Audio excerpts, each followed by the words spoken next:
आप सभी को जय मसीह। और आज हम पढ़ेंगे इब्रानी की पत्री उसकी 9 अध्याय उसकी 12 आयत से पढ़ेंगे। वहां पर लिखा है, और बकरों और बछड़ों के लहू के द्वारा नहीं पर अपने ही लहू के द्वारा एक ही बार पवित्र स्थान में प्रवेश किया और अनंत जीवन का छुटकारा प्राप्त किया।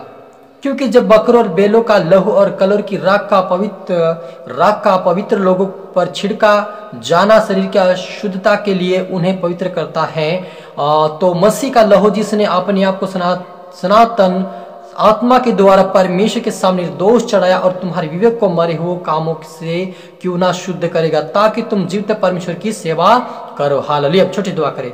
धन्यवाद प्रभु यीशु पवित्र पिता परमेश्वर खुदा मेरे ईश्वर, आज के वचन आज के कलाम से हम हर एक से बात कर अपनी बुद्धि अपना ज्ञान अपनी समझ अपने राज्य के तैयार कर मेरे पिता। और आज के वचन हमें आशीष के प्रभु जी, आज के वचन हमें सिखाए सुने तेरे लोगों के द्वारा पवित्र शुद्ध करे मेरे खुदावन। सबको तेरा आत्मा अपने मुख से होकर बोलिए मेरे पिता। आज के वचन सभी जीवन 100 गुना फल करे प्रभु जी। ये प्रार्थना सुना आज धन्यवाद मेरे खुदा। प्रार्थना भाई यीशु तेरे मीठे मधुर नाम से मांगते हैं, आमीन।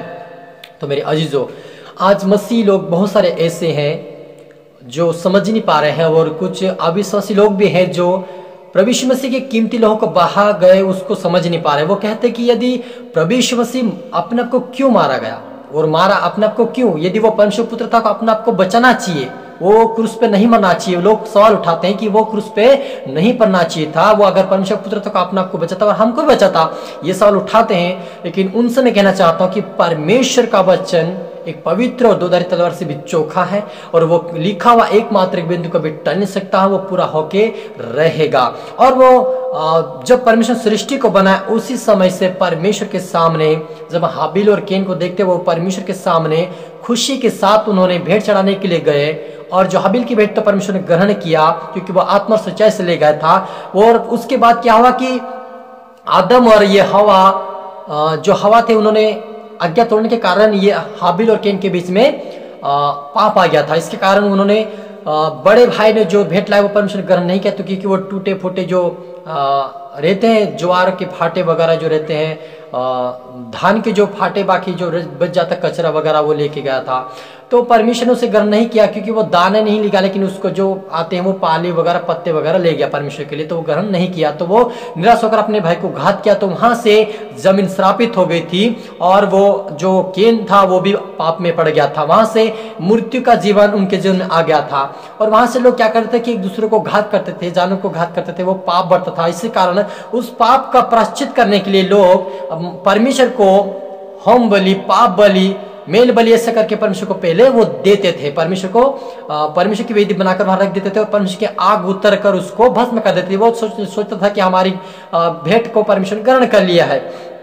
तो वो परमेश्वर ने सोचा कि ये पाप, यदि ये बार बार पाप करेंगे, बार बार बलि चढ़ाएंगे, बार बार मेरे सामने भेड़ बकरी को लाएंगे और बलि चढ़ाएंगे, तो ये अच्छा नहीं है। तो उन्होंने क्या किया, अपने इकलौते पुत्र को भेज दिया ताकि वो एक ही बार में पाप हमारे क्षमा हो जाए, और सारी जो भी बलियां चढ़ाना वो सारा बंद हो जाए सिस्टमेटिक। हालेलुया। आप समझ पा रहे ना। तो परमेश्वर ने चाहा कि अपने इकलौते पुत्र को मैं दे दूं ताकि सारे लोग बार बार पाप करना छोड़ देंगे।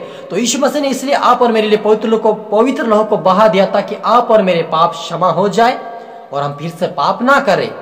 हालेलुया। क्योंकि प्रभु यीशु मसीह ने जहां पर हमें खुद को बलिदान करना था, हमें खुद वो बलिदान चढ़ाना था, वहां प्रभु यीशु मसीह हमारे लिए मारा गया, गाड़ा गया, तीसरे दिन जी उठा। मेरे यीशु मसीह की कब्र आज भी खाली, वो आज भी खाली और कल भी खाली रहेगी, क्योंकि वो खुदा कब्र में से जी उठा है और आप और मेरे स्वर्ग में गया है, और एक दिन वापस वो बादलों पे हमें सबको लेने के लिए आएगा।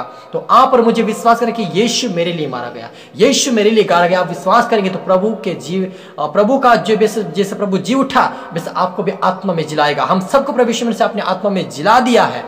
हमारा पुराना मनुष्यत्व परमेश्वर ने उतार कर हमें नया मनुष्यत्व पहना दिया है।